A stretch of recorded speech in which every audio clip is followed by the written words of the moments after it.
ಸ್ನೇಹಿತರೆ, ಬದುಕು ಎಂದರೆ ಕೇವಲ ಗಡಿಯಾರದ ಮುಳ್ಳಿನ ಜೊತೆಗಿನ ಓಟವಲ್ಲ, ದಣಿದಾಗ ನಿಂತು ಉಸಿರೆಳೆದುಕೊಳ್ಳುವ ಒಂದು ಸುಂದರ ನಿಲ್ದಾಣವೂ ಹೌದು.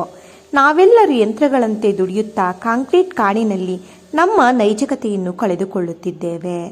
ಆದರೆ ಕತ್ತಲಾದಾಗ ಬೆಳಕಾಗುವ, ದಾರಿ ತಪ್ಪಿದಾಗ ದಿಕ್ಸೂಚಿಯಾಗುವ ಅದ್ಭುತ ಶಕ್ತಿ ನಮ್ಮ ಅಕ್ಷರಗಳಿಗಿದೆ. ನಮ್ಮ ಹಿರಿಯರ ನಿಷ್ಕಲ್ಮಶ ಪ್ರೀತಿಗೆ ಇದೆ. ಆಧುನಿಕತೆಯ ಭರಾಟೆಯಲ್ಲಿ ಒತ್ತಡದಲ್ಲಿ ಸಿಲುಕಿ ನೊಂದು ಬೆಂದಿದ್ದ ಯುವಕನೊಬ್ಬನಿಗೆ ಅವನ ಅಜ್ಜಿಯ ಪ್ರೀತಿ ಮತ್ತು ಕನ್ನಡದ ಕಾವ್ಯವೊಂದು ಹೇಗೆ ಮರುಜೀವ ನೀಡಿತು ಎಂಬ ಸುಂದರವಾದ ಹೃದಯಸ್ಪರ್ಶಿ ಕಥೆಯಿದು. ಬನ್ನಿ, ಈ ಭಾವಯಾನದಲ್ಲಿ ನೀವು ಜೊತೆಯಾಗಿ. ಬೆಂಗಳೂರಿನ ಟ್ರಾಫಿಕ್, ಲ್ಯಾಪ್ಟಾಪ್ ಪರದೆಯ ನೀಲಿ ಬೆಳಕು, ಡೆಡ್ಲೈನ್ಗಳ ಒತ್ತಡ ಮತ್ತು ಸದಾ ಸದ್ದು ಮಾಡುವ ಮೊಬೈಲ್ ನೋಟಿಫಿಕೇಶನ್ಸ್ಗಳು. 22 ವರ್ಷದ ಚಿರಾಗ್ಗೆ ಇದೇ ಪ್ರಪಂಚವಾಗಿತ್ತು. ಅವನ ಮನಸ್ಸು ಸದಾ ಯಾವುದೋ ಒಂದು ಅಜ್ಞಾತ ಓಟದಲ್ಲಿತ್ತು. ಯಾವುದಕ್ಕೂ ಸಮಯವಿಲ್ಲ, ಯಾರಿಗೂ ಕಾಯುವ ವ್ಯವಧಾನವಿಲ್ಲ. ಇಂತಹ ಯಾಂತ್ರಿಕ ಬದುಕಿನಿಂದ ಸಂಪೂರ್ಣವಾಗಿ ಹತಾಶನಾಗಿದ್ದ ಚಿರಾಗ್ ತನ್ನ ತಂದೆ ತಾಯಿಯ ಬಲವಂತಕ್ಕೆ ಮಣಿದು ಕೆಲವು ದಿನಗಳ ಮಟ್ಟಿಗೆ ಚಿಕ್ಕಮಗಳೂರಿನಲ್ಲಿದ್ದ ತನ್ನ ಅಜ್ಜಿ ಶಾರದಮ್ಮನ ಮನೆಗೆ ಬಂದಿದ್ದ.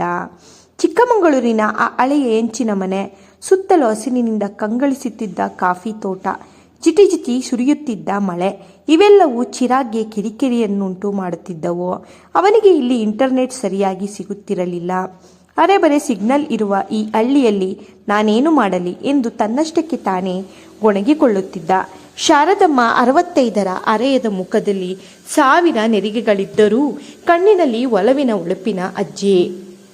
ಅವಳ ಬದುಕು ಬೆಳಗಿನ ಜಾವದ ಸುಪ್ರಭಾತ, ಅಂಗಳದ ರಂಗೋಲಿ, ತುಳಸಿ ಪೂಜೆ ಮತ್ತು ಮರದ ಕಪಾಟಿನಲ್ಲಿ ಜೋಡಿಸಿದ್ದ 100 ಹಳೆಯ ಕನ್ನಡ ಪುಸ್ತಕಗಳ ಸುತ್ತ ಗಿರಕಿ ಹೊಡೆಯುತ್ತಿತ್ತು. ತನ್ನ ಮೊಮ್ಮಗನ ಮುಖದಲ್ಲಿನ ಅಶಾಂತಿಯನ್ನು ಆ ವಯಸ್ಸಾದ ಕಣ್ಣುಗಳು ಮೊದಲ ದಿನವೇ ಗ್ರಹಿಸಿದ್ದವು. ಅದು ಚಿರಾಗ್ ಬಂದ 3ನೇ ದಿನದ ಸಂಜೆ. ಹೊರಗಡೆ ಧಾರಾಕಾರವಾಗಿ ಮಳೆ ಸುರಿಯುತ್ತಿತ್ತು. ಗುಡುಗು ಸಿಡಿಲಿನ ಅಬ್ಬರಕ್ಕೆ ಕರೆಂಟ್ ಕೈಕೊಟ್ಟಿತ್ತು. ಚಿರಾಗ್ನ ಮೊಬೈಲ್ ಬ್ಯಾಟರಿ ಕೂಡ ಡೆಡ್ ಆಗಿತ್ತು. ಕತ್ತಲಲ್ಲಿ ಕೈಯಲ್ಲಿ ಮಾಡಲು ಯಾವ ಕೆಲಸವೂ ಇಲ್ಲದೆ ಅವನು ಚಡಪಡಿಸುತ್ತಿದ್ದ. ಅಜ್ಜಿ ನಿಧಾನವಾಗಿ ಒಂದು ಚಿಮಟಿ ದೀಪವನ್ನು ಹಚ್ಚಿ ನಡುಮನೆಯ ಮರದ ಕಂಬದ ಹತ್ತಿರ ತಂದಿಟ್ಟಳು. ಅವಳ ಕೈಯಲ್ಲಿ ಒಂದು ಹಳೆಯ ಧೂಳು ಹಿಡಿದ ಪುಸ್ತಕವಿತ್ತು. ಬಾರೋ ಚಿನ್ನಿ, ಇಲ್ಲಿ ಕೂತ್ಕೋ, ಅಜ್ಜಿ ಪ್ರೀತಿಯಿಂದ ಕರೆದರು. ಚಿರಾಗ್ ಬೇಸರದಿಂದಲೇ ಬಂದು ಅವಳ ಎದುರು ಕೂತ. ಏನಜ್ಜಿ ಇದು? ಕರೆಂಟ್ ಬೇರೆ ಇಲ್ಲ, ನನ್ನ ಫೋನ್ ಕೂಡ ಆಫ್ ಆಯ್ತು. ಈ ಮಳೆಯಲ್ಲಿ ಪವರ್ ಬ್ಯಾಂಕ್ ಚಾರ್ಜ್ ಮಾಡೋಕ್ಕೂ ಆಗ್ತಿಲ್ಲ ಎಂದು ಸಿಡುಕಿದ. ಅಜ್ಜಿ ಮುಗುಳ್ನಕ್ಕಳು. ಯಂತ್ರಗಳು ನಿಂತಾಗಲೇ ಮನುಷ್ಯ ತನ್ನ ಒಳಗಿನ ದನಿಯನ್ನು ಕೇಳಿಸಿಕೊಳ್ಳೋಕೆ ಸಾಧ್ಯ ಕಂದ. ನಿನ್ನ ಫೋನ್ ನಿಂತಿದೆ, ಆದರೆ ಈ ಪುಸ್ತಕದೊಳಗಿನ ಪ್ರಪಂಚ ಯಾವತ್ತೂ ಆಫ್ ಆಗಲ್ಲ. ಇದು ನಮ್ಮ ಕುವೆಂಪು ಅವರ ಶ್ರೀ ರಾಮಾಯಣ ದರ್ಶನಂ. ಇದರಲ್ಲಿರೋ ಒಂದೊಂದು ಸಾಲು ಕೂಡ ಮನುಷ್ಯನ ಬದುಕಿಗೆ ದಾರಿದೀಪ. ಅಜ್ಜಿ ಪ್ಲೀಸ್, ನನಗೆ ಈ ಹಳೆ ಸಾಹಿತ್ಯ ಕವನ ಎಲ್ಲ ಅರ್ಥ ಆಗಲ್ಲ. ಅದು ನಮಗೆ ಈಗಿನ ಕಾಲಕ್ಕೆ ರಿಲೇಟ್ ಕೂಡ ಆಗಲ್ಲ, ಚಿರಾಗ್ ಅಸಡ್ಡೆಯಿಂದ ಹೇಳಿದ್ದ. ಶಾರದಮ್ಮನ ಮುಖದಲ್ಲಿ ಬೇಸರ ಮೂಡಲಿಲ್ಲ, ಬದಲಾಗಿ ಒಂದು ವಿಶ್ವಾಸವಿತ್ತು. ನೀನು ಇದನ್ನು ಕೇವಲ ಭಾಷೆ ಅಂತ ಅಂದುಕೊಂಡಿದ್ದೀಯಾ, ಆದರೆ ಇದು ಭಾಷೆಯಲ್ಲ, ಇದು ಭಾವನೆ. ಸುಮ್ಮನೆ ಕಣ್ಣು ಮುಚ್ಚಿ ನಾನು ಓದುವುದನ್ನು ಕೇಳು ಸಾಕು ಎಂದಳು. ಅಜ್ಜಿ ಪುಸ್ತಕವನ್ನು ಪಕ್ಕಕ್ಕಿಟ್ಟು ತನ್ನ ನೆನಪಿನ ಆಳದಿಂದ ಕುವೆಂಪು ಅವರ ಆ ಪ್ರಸಿದ್ಧ ಕವನವನ್ನು ಆಡಲು ಶುರು ಮಾಡಿದಳು. ಚಿಮಣಿ ದೀಪದ ಬೆಳಕಿನಲ್ಲಿ ಅವಳ ಮುಖದಲ್ಲಿ ಒಂದು ದೈವಿಕ ಕಳೆ ಮೂಡಿತ್ತು. ಅವಳ ನಡುಗುವ ಆದರೆ ಸ್ಪಷ್ಟವಾದ ಧ್ವನಿ ಆ ಮಳೆಯ ಸದ್ದನ್ನು ಮೀರಿ ಹೊಳಗಿತ್ತು. ಓ ನನ್ನ ಚೇತನ, ಆಗು ನೀ ಅನಿಕೇತನ, ರೂಪಗಳನ್ನು ದಾಟಿ ನಾಮಕೋಟಿಗಳನ್ನು ಮೀಟಿ. ಚಿರಾಗ್ ಕಣ್ಣು ಬಿಟ್ಟು ಅಜ್ಜಿಯನ್ನು ನೋಡಿದ. ಆ ಪದಗಳ ಅರ್ಥ ಅವನಿಗೆ ಸಂಪೂರ್ಣವಾಗಿ ತಿಳಿಯದಿದ್ದರೂ ಆ ಲಯದಲ್ಲಿ ಯಾವುದೋ ಒಂದು ಮಾಂತ್ರಿಕ ಶಕ್ತಿ ಇತ್ತು. ಇದರ ಅರ್ಥ ಗೊತ್ತಾ ನಿನಗೆ? ಅಜ್ಜಿ ಕೇಳಿದರು. ಚಿರಾಗ್ ಎಲ್ಲ ಎಂಬಂತೆ ತಲೆ ಆಡಿಸಿದ. ಚೇತನ ಅಂದರೆ ನಮ್ಮ ಜೀವ, ನಮ್ಮ ಆತ್ಮ ಎಂದು ಹೇಳಿದರು. ಅನಿಕೇತ ಅಂದರೆ ಯಾವುದೋ ಒಂದು ಮನೆಗೆ, ಒಂದು ಜಾಗಕ್ಕೆ ಅಥವಾ ಒಂದು ಬಂಧನಕ್ಕೆ ಸೀಮಿತವಾಗಿರುವುದು. ಇವತ್ತು ನಿನ್ನ ಮನಸ್ಸು ಆ ಸಣ್ಣ ಮೊಬೈಲ್ ಪರದೆಯೊಳಗೆ, ಆಫೀಸಿನ 4 ಗೋಡೆಯೊಳಗೆ ಬೇರೆಯವರು ನಿನ್ನ ಬಗ್ಗೆ ಏನು ಅಂದುಕೊಳ್ಳುತ್ತಾರೆ ಎಂಬ ಚಿಂತೆಯೊಳಗೆ ಬಂದಿಯಾಗಿದೆ. ಕುವೆಂಪು ಅವರು ಹೇಳುತ್ತಿರುವುದು ಇದನ್ನೇ. ಈ ಎಲ್ಲ ಸಣ್ಣತನಗಳನ್ನು, ಎಲ್ಲ ಗಡಿಗಳನ್ನು ದಾಟಿ ನಿನ್ನ ಮನಸ್ಸು ವಿಶಾಲವಾಗಬೇಕು. ಆಗ ಮಾತ್ರ ನಿನಗೆ ನಿಜವಾದ ನೆಮ್ಮದಿ ಸಿಗುವುದು. ಅಜ್ಜಿಯ ಆ ಮಾತುಗಳು ಚಿರಾಗ್ನ ಹೃದಯಕ್ಕೆ ನೇರವಾಗಿ ನಾಟಿದವು. ಅವನು ಇಷ್ಟು ದಿನ ಅನುಭವಿಸುತ್ತಿದ್ದ ಆತಂಕ, ಒತ್ತಡ, ಒಂಟಿತನ ಎಲ್ಲವೂ ಆ ಒಂದು ಕವನದ ಸಾಲಿನಲ್ಲಿ ಅಡಗಿತ್ತು. ತಾನು ಎಷ್ಟೊಂದು ಸಣ್ಣ ಪ್ರಪಂಚದಲ್ಲಿ ಬದುಕುತ್ತಿದ್ದೇನೆ ಎಂಬ ಸತ್ಯ ಅವನಿಗೆ ಮೊದಲ ಬಾರಿಗೆ ಅರಿವಾಯಿತು. ಅಂದಿನಿಂದ ಚಿರಾಗ್ನ ದಿನಚರಿ ಬದಲಾಯಿತು. ಸಂಜೆಯಾಗುತ್ತಿದ್ದಂತೆ ಅವನೇ ಹೋಗಿ ಅಜ್ಜಿಯನ್ನು ಕರೆಯುತ್ತಿದ್ದ. ಅಜ್ಜಿ ಮರದ ಪೆಟ್ಟಿಗೆಯಿಂದ ಒಂದೊಂದೇ ಪುಸ್ತಕಗಳನ್ನು ತೆರೆಯುತ್ತಿದ್ದಳು. ದಿನಕ್ಕೊಂದು ಕವನ, ದಿನಕ್ಕೊಂದು ಕತೆ. ಒಂದು ದಿನ ಅಜ್ಜಿ ವಿಶ್ವಮಾನದ ಸಂದೇಶದ ಬಗ್ಗೆ ಮಾತನಾಡಿದಳು. ನೋಡು ಚಿರಾಗ್, ನೀವೆಲ್ಲ ಇಂಟರ್ನೆಟ್ ಮೂಲಕ ಇಡೀ ಪ್ರಪಂಚಕ್ಕೆ ಕನೆಕ್ಟ್ ಆಗಿದ್ದೀವಿ ಅಂತೀರಿ, ಆದರೆ ಪಕ್ಕದ ಮನೆಯವರ ಜೊತೆ ಮಾತನಾಡಲ್ಲ.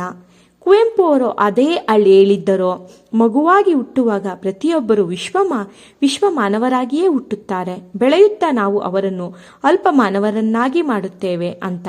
ನಮ್ಮ ಜಾತಿ, ಧರ್ಮ, ಅಂತಸ್ತು ಎಲ್ಲವೂ ನಮ್ಮನ್ನು ಸಣ್ಣವರಾಗಿ ಮಾಡಿದೆ. ಚಿರಾಗ್ಗೆ ತನ್ನ ಕಾಲೇಜು ದಿನಗಳು ನೆನಪಾದವು. ಅಲ್ಲಿನ ಗುಂಪುಗಾರಿಕೆ, ಬ್ರ್ಯಾಂಡ್ ಬಟ್ಟೆಗಳ ಮೇಲಿನ ವ್ಯಾಮೋಹ ಎಲ್ಲವೂ ಎಷ್ಟು ಕ್ಷುಲ್ಲಕ ಎಂದು ಅವನಿಗೆ ಅನಿಸತೊಡಗಿತು.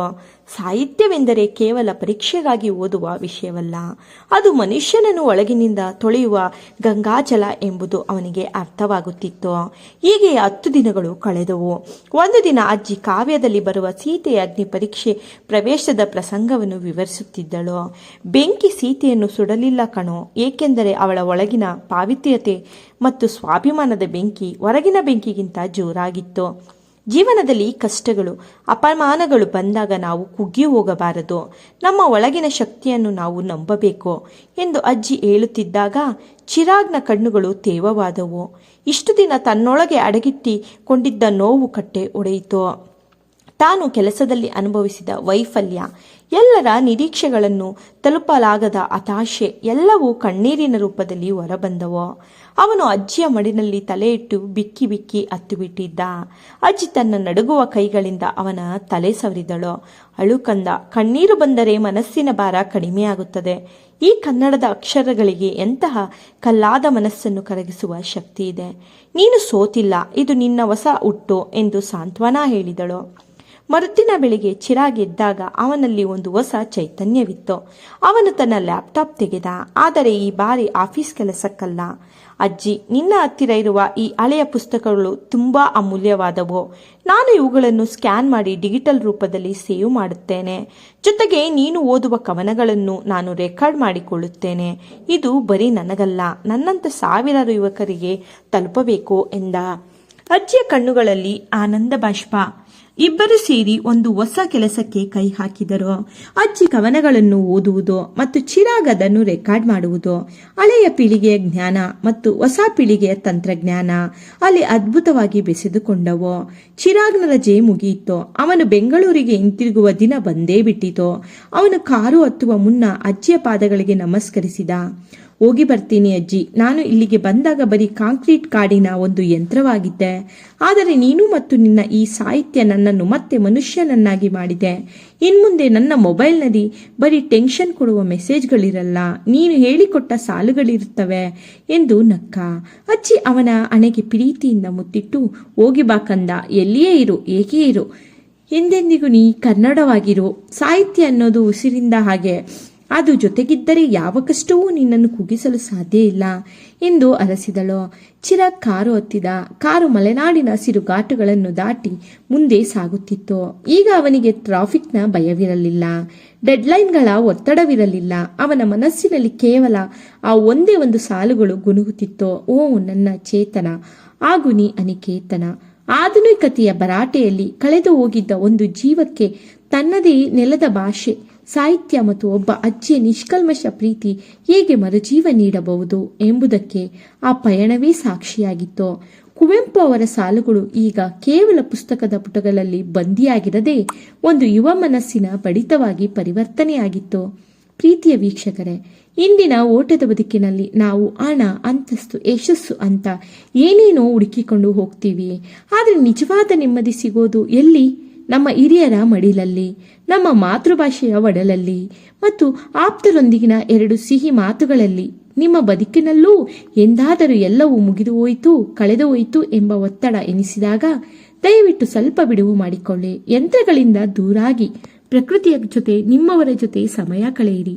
ಕುವೆಂಪು ಅವರು ಹೇಳಿದಂತೆ ನಿಮ್ಮ ಮನಸ್ಸು ಅನಿಕೇತನವಾಗಲಿ, ಯಾವುದೇ ಗಡಿಗಳಿಲ್ಲದೆ ವಿಶಾಲವಾಗಲಿ. ಈ ಕತೆ ನಿಮ್ಮ ಮನಸ್ಸಿಗೆ ಸ್ವಲ್ಪವಾದರೂ ನೆಮ್ಮದಿ ನೀಡಿದ್ದರೆ ನಿಮ್ಮ ಪ್ರೀತಿ ಪಾತ್ರರಿಗೆ, ಅದರಲ್ಲೂ ವಿಶೇಷವಾಗಿ ನಿಮ್ಮ ಮನೆಯ ಯುವಕರಿಗೆ ಮತ್ತು ಹಿರಿಯರಿಗೆ ಶೇರ್ ಮಾಡಿ.